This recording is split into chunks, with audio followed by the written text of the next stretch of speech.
اعوذ باللہ من الشیطان الرجیم بسم اللہ الرحمن الرحیم اللہم فقہنا فی الدین، اے اللہ ہمیں دین کی سمجھ عطا فرما، آمین۔ آج ہم پارہ نمبر 5 کا آغاز کریں گے اور پارہ نمبر 5 میں بھی سورہ نساء کا تسلسل ہوگا۔ پہلے ہم نظر ڈال لیں ان جوابات پر جو آپ نے ہمیں بھیجے ہیں۔ جو سوال میں نے آپ سے کل کیا تھا کہ سورہ آل عمران میں وہ کون سے اہل جنت کے اوصاف ہیں جن کا ذکر آیا ہے، اور یہ تقریباً 6 اوصاف ہیں۔ اس میں پہلا ہے تقوی، یعنی اللہ تعالیٰ سے ڈرنے والے ہوتے ہیں۔ دوسرا یہ کہ ہر حال میں آسانی ہو یا مشکل اللہ کے لیے خرچ کرتے ہیں۔ تیسرا یہ کہ غصے کو پی جاتے ہیں، اور نہ صرف غصہ پیتے ہیں، چوتھا کیا ہے کہ دوسروں کے قصور معاف بھی کر دیتے ہیں، یعنی اپنے دل کو بھی صاف کر لیتے ہیں۔ اگلا ہے کہ اللہ کی طرف پلٹتے ہیں، قصور غلطی ہو جاتی ہے لیکن اللہ کی طرف واپس آ جاتے ہیں۔ اور آخری یہ ہے کہ اپنے کیے پہ اصرار نہیں کرتے۔ اللہ تعالیٰ یہ صفات ہم سب کے اندر پیدا فرما دے۔ پارہ نمبر 5 کے جو پہلے ربع کا ہم جائزہ لیتے ہیں تو ابتدا ہوتی ہے کہ ایک دوسرے کے مال باطل طریقے سے نہ کھاؤ۔ یہ اصول ہے اور اس اصول کے اوپر اپنی پوری زندگی کو دیکھا جا سکتا ہے۔ اب مال کو باطل طریقے سے کھانے کی بہت ساری شکلیں ہیں۔ اس میں کسی کی کوئی چیز لے کے واپس نہ کرنا، کسی کے تھوڑا مال لے لینا اور اس معاملے میں سستی اختیار کرنا، کسی کا جو حق میرے ذمے آتا ہے وہ اس کو ادا نہ کرنا، وصیت کو اس طرح تقسیم نہ کرنا جس طرح کرنا چاہیے، یہ تمام چیزیں جو ہیں یہ باطل طریقوں کے اندر آتی ہیں۔ تو جو بھی اپنا کسی کا بھی مال باطل طریقے سے کھاتا ہے وہ گویا اپنے پیٹ کو آگ سے بھرتا ہے۔ اس کے بعد جو ہدایت کی گئی کہ بڑے گناہ سے بچو، اگر تم بڑے گناہوں سے بچو گے تو چھوٹے چھوٹے گناہ اللہ تعالیٰ ساقط کر دے گا۔ اب یہ بڑے گناہ کیا ہیں؟ مولانا مودودی نے تفہیم القرآن میں اس کو 3 حصوں میں تقسیم کیا ہے کہ 3 چیزیں ہیں جن کی کیٹیگری میں جو چیز آتی ہیں وہ بڑے گناہ ہیں۔ پہلی چیز یہ ہے کہ کسی کی حق تلفی کی جائے، یعنی جس کا جو حق ہے وہ دینے کے بجائے اس کو مار لیا جائے۔ کل ہم نے یہ پڑھا تھا کہ اللہ سے ڈرو جیسے کہ ڈرنے کا حق ہے، یہ اللہ کا حق ہے۔ اللہ کی عبادت کی جائے، اللہ کی اطاعت کی جائے، اللہ کے دیے ہوئے نظام کو قائم کیا جائے، اللہ کے بھیجے ہوئے پیغمبر کی اطاعت کی جائے، اللہ کی دی ہوئی کتاب کی اطاعت کی جائے، یہ تمام چیزیں اللہ کا حق ہیں۔ دوسری چیز ہے انسانوں کا حق جو اللہ تعالیٰ نے ہم سب کے اوپر رکھا ہے، اور تیسری چیز یہ ہے کہ اپنے نفس کا حق، یعنی میرے نفس کا بھی یہ حق ہے کہ میں اس کو جہنم میں جانے سے بچاؤں، اور پھر میرے نفس کا بھی یہ حق ہے کہ جو اللہ تعالیٰ نے اس کے لیے جو راستہ بتایا ہے میں اس کو اسی راستے پہ لے کے جاؤں۔ تو کسی بھی قسم کی حق تلفی اس کے اندر آتی ہے۔ دوسری چیز یہ ہے کہ اللہ سے بے خوفی اور کبر کو اختیار کرنا، یعنی اللہ کے بجائے کسی اور کی اطاعت کرنا، اللہ کے مقابلے میں کسی اور کو لا کے کھڑا کر دینا، خواہ وہ کوئی حکومت ہو، کوئی لیڈر ہو، کوئی نظام ہو، کچھ بھی ہو، کسی بھی چیز کو اللہ کے مقابل لا کے کھڑا کر دینا۔ اور تیسری چیز یہ ہے کہ تعلقات اور روابط، اب تک ہم نے جتنے سپارے پڑھے ہم نے بار بار پڑھا ہے، رشتہ داروں سے حسن سلوک، ماں باپ سے حسن سلوک، ساتھ والوں سے حسن سلوک، مسکینوں کا خیال رکھنا۔ تو جو انسان ہم سے جڑے ہوئے ہیں اور جتنی قربت اور جتنا رحم کا تعلق ہے اتنا زیادہ حق بڑھ جاتے ہیں۔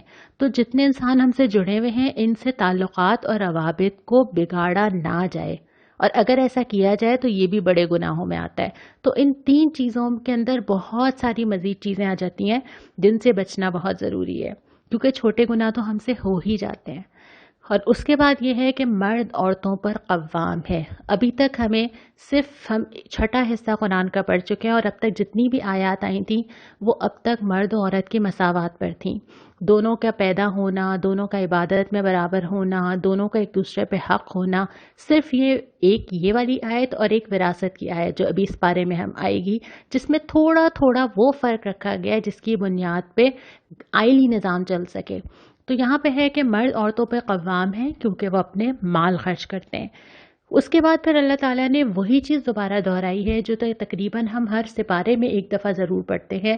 ہم نے کل یہ پڑھا تھا کہ تم وہ بہترین امت ہو جسے اس قوم کی ہدایت کے لیے لایا گیا ہے، اور یہاں پہ کہا گیا ہے کہ روز قیامت اللہ تعالیٰ ہر امت سے ایک گواہ لائے گا۔ تمام انبیاء آئیں گے، اپنی امت کی گواہی دیں گے، رسول اللہ صلی اللہ علیہ وسلم آئیں گے، اپنی امت کے بارے میں گواہی دیں گے، اور نبی کریم صلی اللہ علیہ وسلم کے بعد ان کی امت، میں اور آپ، ہم گواہی دیں گے کہ ہم نے اس دین کو لوگوں تک کس طرح پہنچایا۔ اس کے بعد اللہ رب العالمین نے تیمم کی اجازت دی ہے، یعنی کہ یہ اللہ تعالیٰ کی رحمت ہے کہ بہت سارے ایسے احکامات جن پہ عمل کرنا حالات کے لحاظ سے مشکل ہوتا ہے تو اس کے لیے گنجائشیں نکالی گئی ہیں۔ تو تیمم کی اجازت دی گئی ہے کہ اگر تمہیں پانی نہ ملے تو مٹی کو استعمال کر کے طہارت اور وضو حاصل کرو۔ اس کے بعد ایک کلیہ بتا دیا گیا کہ اللہ تعالیٰ دوسرے سارے گناہ تو معاف کر سکتا ہے جس کو چاہتا ہے، لیکن شرک معاف نہیں کرے گا۔ اللہ کے ساتھ کسی کو شریک کرنا، خدائی میں، عبادت میں اللہ کے ساتھ کسی کو شریک کر لیا جائے تو اللہ تعالیٰ کے بالکل اللہ تعالیٰ کے لیے یہ ناقابل معافی جرم ہے۔ ہاں، دوسرے گناہ اگر کوئی ہو جاتے ہیں تو پھر اللہ جسے چاہتا ہے اسے معاف کر دیتا ہے۔ اس کے بعد پارہ نمبر 5 کے دوسرے ربع کے اوپر آ جائیے۔ ابتدا اسی طرح ہوتی ہے کہ اللہ تعالیٰ کی جو آیات نازل کی گئی ہیں ان کے ساتھ جو رویہ رکھا گیا اسی کی بنیاد پہ طے ہوگا کہ آخرت میں کیا معاملہ کیا جائے گا۔ جو اللہ کی راہ پہ چلیں گے جنتیں تیار ہیں، آیات ان کے ساتھ کھڑی ہوں گی، آیات ان کے لیے سفارش کریں گی، اور جو آیات کو پس پش ڈالیں گے تو قیامت کے دن ان پہ یہ فرد جرم لگائی جائے گی اور قرآن کھڑا ہو جائے گا۔ یہ قرآن ہی میں بتایا گیا ہے کہ قرآن کھڑا ہو جائے گا کہ انہوں نے میری آیات کو پس پش ڈال دیا تھا۔ اس کے بعد مسلمانوں کو مخاطب کر کے ہدایت کی گئی ہے کہ اے مسلمانوں، اپنی امانتیں اہل امانت کے سپرد کر دو۔ ان امانتوں میں کیا کیا چیزیں آتی ہیں؟ ان میں وہ ساری چیزیں آتی ہیں جو آپ کو کسی بھی فرد کے حوالے کرنی ہو۔ ہم جب لفظ امانت کہتے ہیں تو ہمارے ذہن میں شاید وہ آتا ہے کہ میں نے اپنا زیور کسی کے پاس رکھوا دیا، نہیں، بلکہ آپ کی ہر وہ چیز جو آپ کے لیے قیمتی ہو، اگر آپ اس پہ کسی کو نگران بناتے ہیں تو یہ امانت کا امین بنانا ہے۔ مثال کے طور پہ اگر آپ نے اپنے بچوں کی پرورش کرنی ہے، یا مثال کے طور پہ اگر آپ نے اپنی نسلوں میں دین قائم رکھنا ہے، تو وہ امانت آپ جس عورت کے سپورٹ کریں گے، آپ کو یہ دیکھنا ہوگا کہ وہ اہل امانت ہے یا نہیں ہے، کہ اس کے اندر یہ صلاحیت ہے کہ وہ اس امانت کو سنبھال سکے۔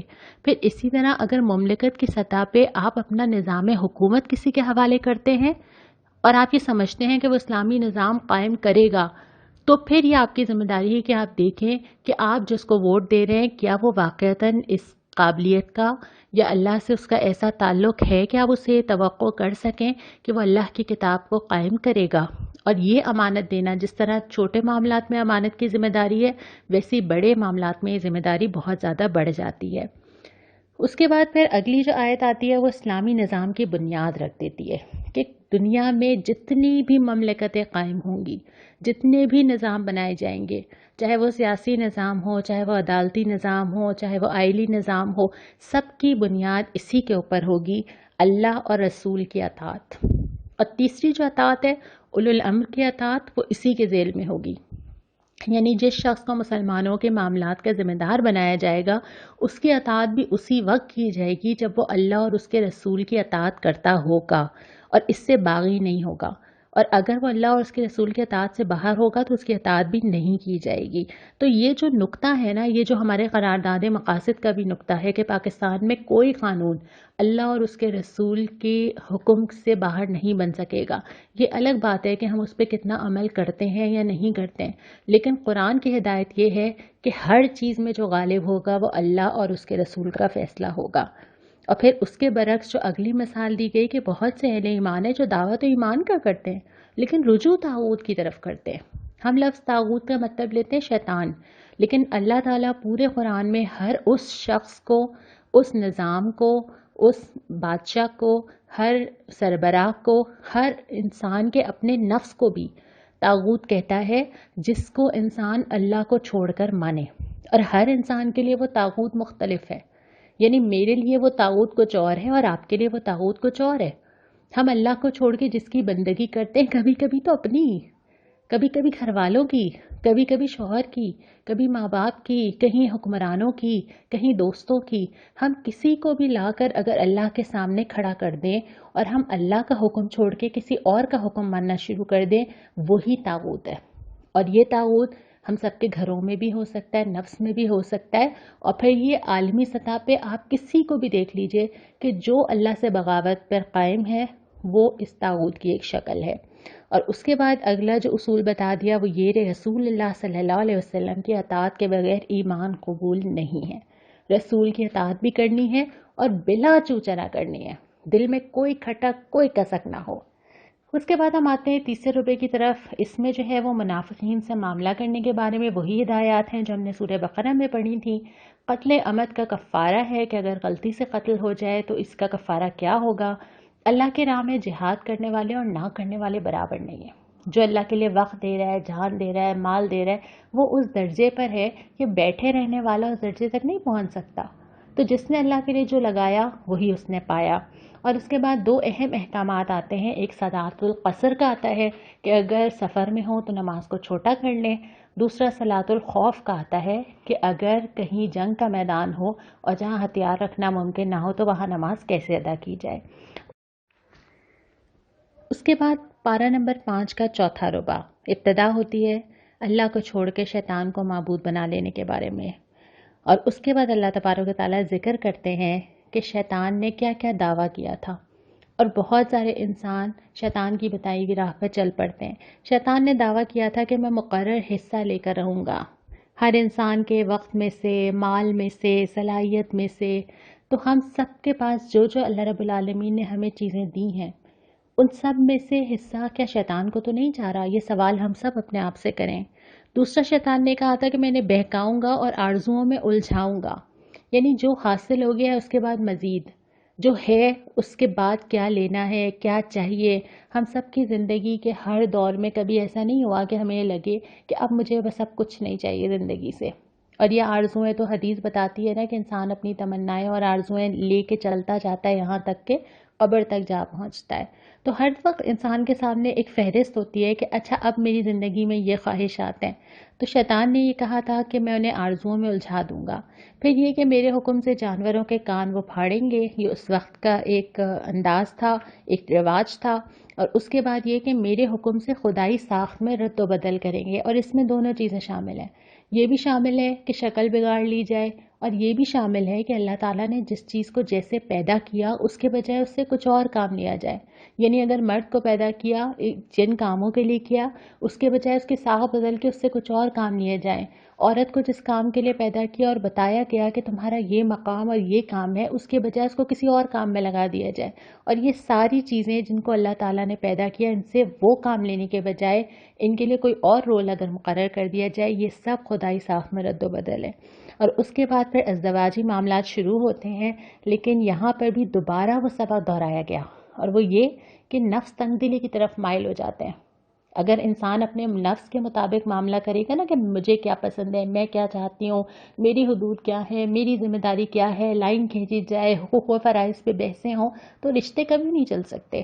لہٰذا رشتوں کی بنیاد اگر رکھنی ہے تو تقویٰ چاہیے، اللہ کا خوف اور احسان چاہیے. یعنی اپنے حق میں کبھی کم پہ بھی برداشت کر لینا اور دوسروں کا حق آگے بڑھ کے دے دینا. اگر ہم ان بحثوں میں پڑے رہیں گے جس میں ہم ایک دوسرے کے حقوق و فرائض ہی ناپتے رہیں گے تو رشتے نہیں چلتے. رشتے جو چلتے ہیں نا وہ احسان کے معاملے پہ چلتے ہیں، محبت سے چلتے ہیں، اللہ سے تقویٰ پہ چلتے ہیں. تو یہ وہ بنیاد ہے جو اللہ تعالیٰ نے بار بار ذکر کیا درمیان میں. احکامات بھی دیے ہیں، حقوق و فرائض بھی بتائے ہیں، لیکن ساتھ ساتھ یہ تلقین بھی کی ہے کہ یہ سارے اصول، یہ سارے ضوابط، یہ سارے احکامات دھرے کے دھرے رہ جائیں گے اگر تمہارے دل میں خوف خدا نہیں ہوگا. تو خوف خدا کی بنیاد پہ ہی یہ تمام چیزیں جو ہیں وہ چل سکتی ہیں. اور آخر میں فرمایا کہ انصاف کے علم بردار بنو، خدا واسطے کے گواہ بنو. تمہیں زمین پہ عدل قائم کرنا ہے، اپنی زندگیوں کے اندر بھی اور اجتماعی حیثیت سے بھی. آج جو جواب آپ مجھے بھیجیں گے وہ یہ ہے کہ طاغوت کسے کہتے ہیں؟ آپ کیا سمجھتے ہیں کہ طاغوت کیا ہے؟ اور ہم اپنی زندگی میں، آپ سب اپنے اپنے بارے میں لکھیں گے، ہم اپنی زندگی میں کس طاغوت کی بندگی کرتے ہیں؟ یعنی ہماری زندگی کا طاغوت کیا ہے؟ اور آج کی جو دعا ہے یہ سورہ آل عمران ہی کی آیت ہے. آیت تو بہت بڑی ہے، میں اس کا ایک ٹکڑا پڑھ کے یہاں پہ اپنی بات کا اختتام کرتی ہوں. ربنا فاغفر لنا ذنوبنا وکفر عنا سیئاتنا وتوفنا مع الابرار. اے اللہ ہم سے جو قصور ہوئے ہیں ان سے درگزر فرما، جو بنائیاں ہم میں ہیں انہیں دور کر دے اور ہمارا خاتمہ نیک لوگوں کے ساتھ کرے. جزاک اللہ.